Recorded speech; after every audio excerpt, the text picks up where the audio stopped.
From where I sit, I am not at all confident that Eliud Lagat will be going anywhere anytime soon. And I'll tell you some of the reasons why. Reason number one, the people we have in office are very cunning. They saw what happened during the last finance bill when Kenyans stormed parliament and almost overthrew this government. So this time around, they've been gifted with a new tactic, and that tactic is called Eliud Lagat. They want to keep this guy in office long enough for him to keep you from noticing that they are ramming through the finance bill. A finance bill which, by the way, contains 150 million shillings for spyware called Optimus, a piece of tech that can find you wherever you are provided you post on social media. Anywho, long story short, as people hit the streets to push for Lagat's resignation, let's not forget the corporate mafia that is busy ramming through the finance bill. Now, the second reason why these guys want to keep Eliud Lagat in office is because they know the removal of Lagat from office would in fact be a direct rebuke of President Ruto. Sababu ni mtu wa nyumbani. And on top of that, Rigathi has already pointed out Ruto and Lagat as ringleaders of abductions and kidnappings. So, to save face, they'll have to keep Lagat in office. Just listening to how Junet condemns the murder of Albert, but quickly turns his turret to the Wamunyoro group. As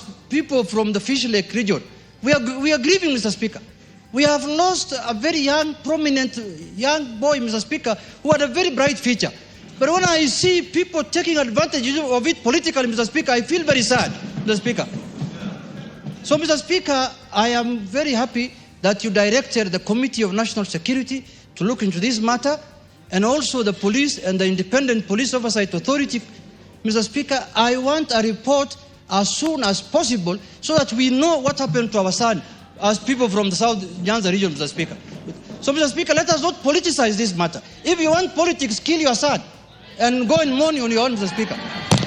Order, member. When they say don't politicize the issue, where is the politics? Lagat was a complainant. The fellow was arrested in Homa Bay, brought to Nairobi and killed. But when people talk about Lagat, they say don't politicize the issue. That is a telltale sign that they believe this is an attack from Rigathi and company towards Mutuwao, Eliud Lagat. So it doesn't evoke a lot of confidence that Ujama will face any recourse. I don't see it. Now, the third reason why Lagat will likely not be going anywhere anytime soon is because he knows too much. I mean, think about it. If all these things Rigathi has been saying are true, of which so far hakuna nye amesema na imegonga nje. He said that there is a group of Ruto, Lagat and somebody else wamekuja pamoja, they're the ones doing abductions. If this is true, would you want to fire someone like Eliud Lagat? It won't make sense, right? Because they know too much. Na hii ni wakati hii nchi, people are very much awake. The death of Ogola has been questioned by many. Till date, Kalonzo even says he has evidence that Ogola was killed. It was a murder. So now, even if you get rid of Eliud Lagat, you fire him, and he knows too much, na watu wamfuate ati kummaliza, Kenyans will say, hold on. Huyu jamaa alifuatwa sababu he knows too much. So you cannot remove the person from the planet because people will be suspicious of you. And at the same time,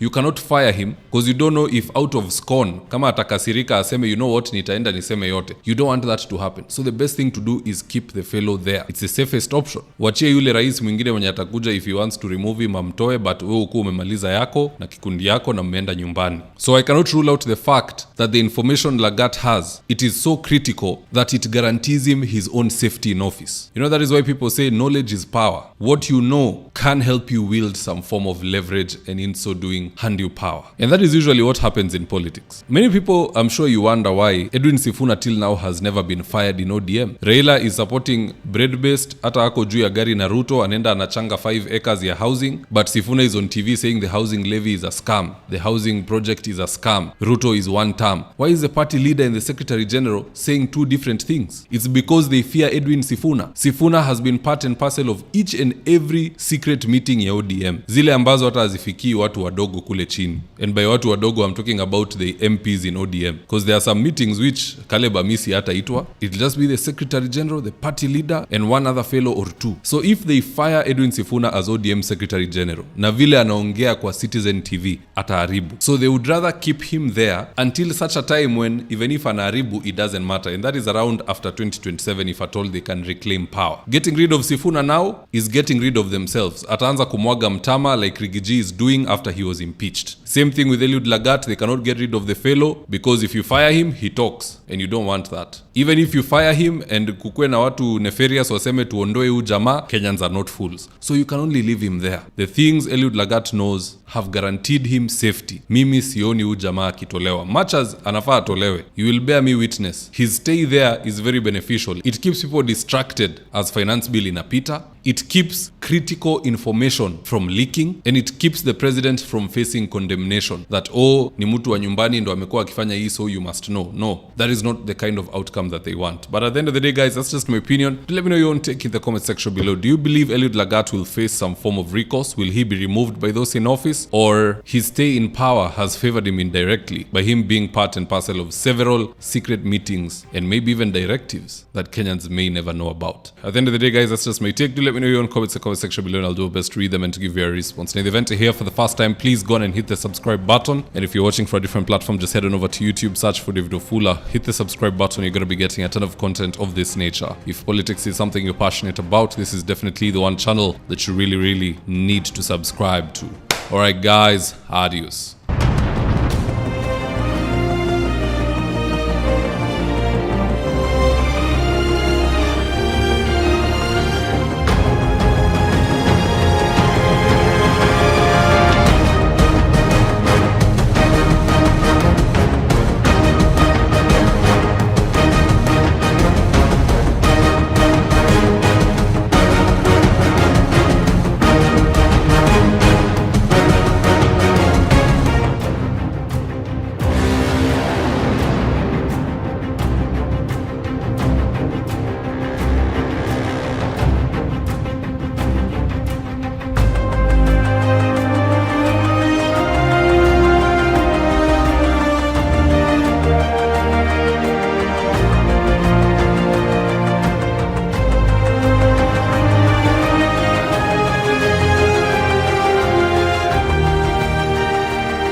Thank you for choosing David Wafula as your primary news platform. We put countless hours in research, recording, and editing. By showing up each and every day to watch our videos, you encourage us to generate more videos for the viewers. We are on a mission to inform, educate, and build a better tomorrow. To our thousands of followers in a world full of presidents, kings, and queens, you are the real gem. Adios.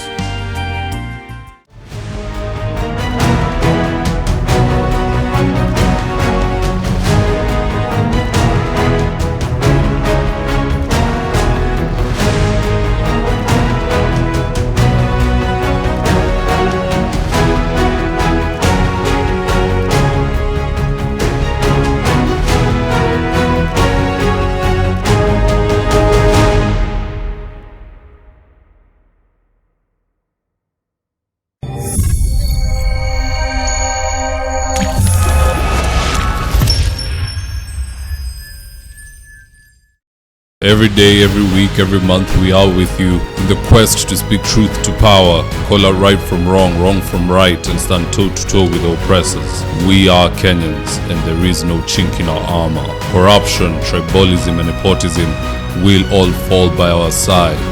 Are you ready for 2027?